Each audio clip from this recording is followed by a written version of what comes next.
যত যত তিথি আছে সব থেকে শ্রেষ্ঠ তিথি বৈষ্ণব সমাজে হচ্ছে একাদশী তিথি। হরিবল। তার মধ্যে আবার প্রত্যেক মাসে দুটি করে একাদশী তো পড়ছে, তার মধ্যে সব থেকে আবার উল্লেখযোগ্য হচ্ছে 4টি একাদশী। যদিও একাদশী যারা করে তারা প্রত্যেকটি একাদশীকেই মর্যাদা দিয়ে পালন করে। বিশেষ একাদশী আর কমা একাদশী বলে কিছু হয় না। কিন্তু আমরা একটা খনার বচন জানি যে শয়ন উত্থান পাশ মোড়া, তার মাঝে ভিভে ছোড়া, বাবা 14 মায়ের 8, এই নিয়ে কালকার 2 ছেলের জন্মদিন, ইতে যেন না হয় ভিন, ইতেও যদি না পারিস ভগার খালে ডুবে মরিস। শেষেরটার আগে বাবা ছেলেকে বলছে বাবা পড়াশোনা কর, ভালো করে কর, একটা মার, শেষেরটার আগে বের হয়। হরিবল। জগৎ পিতা তিনিও তো আমাদেরকে পথ দেখিয়েছেন। হরিবল।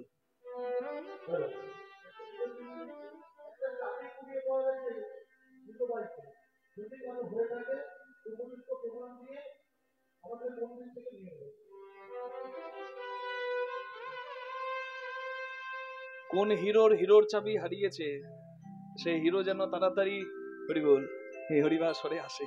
নিতাই গৌর প্রেমানন্দে হরিবল।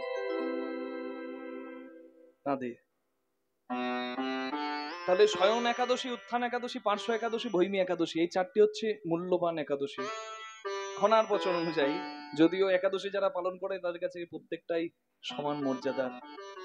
এই দেখুন, এই 4টে একাদশীর মধ্যে আমরা যে একাদশীটা সামনে পাচ্ছি সেই একাদশীটা কিন্তু খুব মূল্যবান একাদশী, ভৈমী একাদশী। রাধে রাধে হরিবল।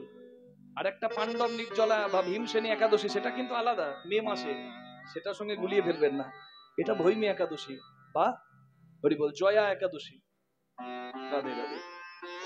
এই যে আমাদের এই মাঘ মাসেই পড়ছে নিত্যানন্দ ত্রয়োদশী, মাঘী পূর্ণিমা, তার আগে যে একাদশী, সে একাদশীতে ভৈমী একাদশী।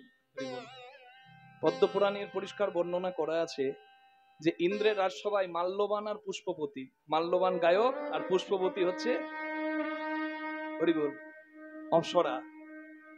ইন্দ্রকে খুশি করার জন্য তারা সবাই নৃত্য সঙ্গীত পরিবেশন করছিল, কিন্তু মাল্যবানের রূপে মুগ্ধ হয়ে পুষ্পবতী ইন্দ্রদেবের জন্য সেবা করতে গিয়ে সেবায় বিচ্যুতি করে ফেললেন। নৃত্যে ছন্দপতন হচ্ছে, মাল্যবান ও পুষ্পবতীকে দেখে এত মুগ্ধ হয়ে গেছে, তার গানে ছন্দপতন হচ্ছে।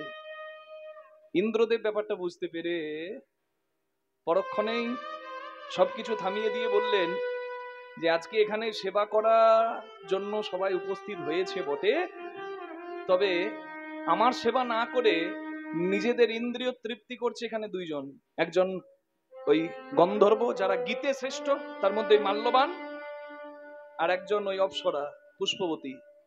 তাদের দুজনকে আমি অভিশাপ দিলাম, ইন্দ্রিয় সংযম নাই, ইন্দ্রের সবাই দাঁড়িয়ে ইন্দ্রিয় তৃপ্তি করছে, আমি অভিশাপ দিলাম পিশাচ জনিতে দুজন অবতীর্ণ হবে, মর্তধামে বাস হবে। ওই ইন্দ্রের সভা হরিবল নন্দন কানন অপূর্ব সুন্দর, সেখান থেকে তারা বিতাড়িত হয়ে এইখানে এলেন। কোথায়? এই যে হিমালয়ে পিশাচ জনিপে তারা যন্ত্রণা ভোগ করছে। কিন্তু দেখুন, বলে না, হ্যাঁ, কিছু কর্মফল ভালো ছিল বলে তাদের এই ভৈমী একাদশীর দিনেই ভুল করে হলেও একাদশী পালন করা হয়ে গেল। ঠান্ডার মধ্যে হিমালয়ে আহারে কিচ্ছু না পেয়ে নিজেদের কুকর্মের কথা ভেবে ভেবে সারা দিনটা অতিবাহিত করে রাত্রিবেলায় ক্ষুধায় যন্ত্রণায় তারা ঘুমিয়ে গেল। আর পরের দিন দ্বাদশীর দিনে আবার হরিবল সাধুর কৃপা পেয়ে তারা ওই ঠিক সময়ে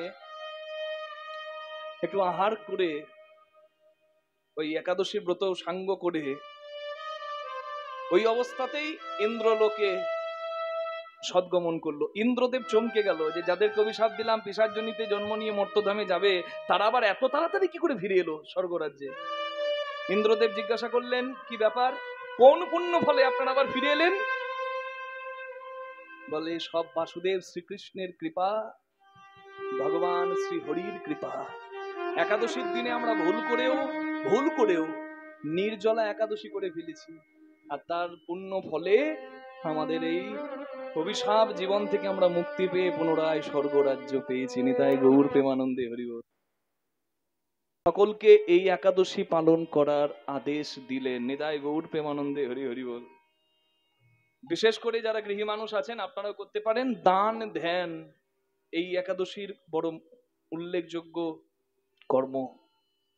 বিভিন্ন দান আদি আছে, আপনি যেটুকুই দান করতে পারেন সেই দানের আপনার এই একাদশীর ব্রত করলে একাদশীর ব্রতের ফল পাবেন, আর দান করলে পরম কৃপা পাবেন। এটা আপনার তোলা থাকবে, আপনার যেদিন দুর্দিন হবে সেদিন কৃপা করো পাওয়া যায়, করলে পাবে। তাই কিছু দান ধ্যান করবেন ভৈমী একাদশীর দিনে, তার অনেক গুণ ফেরত পাবেন। যেমন আজকের দিনে এই যে অক্ষয় তৃতীয়ার দিনে, বিশেষ দিনের মাহাত্ম্য আছে তো, অক্ষয় তৃতীয়ার দিনে আপনি দান করলে সেই দানের বহুগুণ ফল ফেরত পাবেন। তার প্রমাণ হচ্ছে সুদামা মহারাজ। ঠিক তদ্রূপ ভৈমী একাদশীর দিনেও আপনারা একাদশী পালন করবেন যেভাবে পালন করেন। এই যে শর্তিলা একাদশীতে পার হলো, অন্য কোন একাদশীতে তিল গ্রহণ করতে নাই, কিন্তু এই দিনে ছাড়।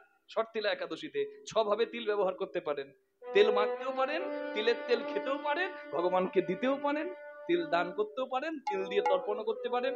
শর্তিলা তো গেল, সামনে ভৈমী একাদশীতে সৎভাবে হরিরূপে বাস করে সবকিছু চিন্তা ছেড়ে দিয়ে, সবার চিন্তা তো সব দিন করছেন, হরির চিন্তা করুন, আপনাদের পরম কল্যাণ হবে। নিতাই গৌর প্রেমানন্দে হরি হরি হরি হরি হরি। তাহলে এই স্বয়ন উত্থান, পার্শ্ব আর ভৈমী, এই চারটে একাদশী মুখ্য একাদশী হিসেবে ধরা হয়। সেই চারটে একাদশীর মধ্যে একটা পবিত্র একাদশীতে জন্ম নিলেন সুদামা মহারাজ। কোন একাদশী বলুন দেখি, কে কেমন কীর্তন শুনছে দেখি। কোন একাদশী?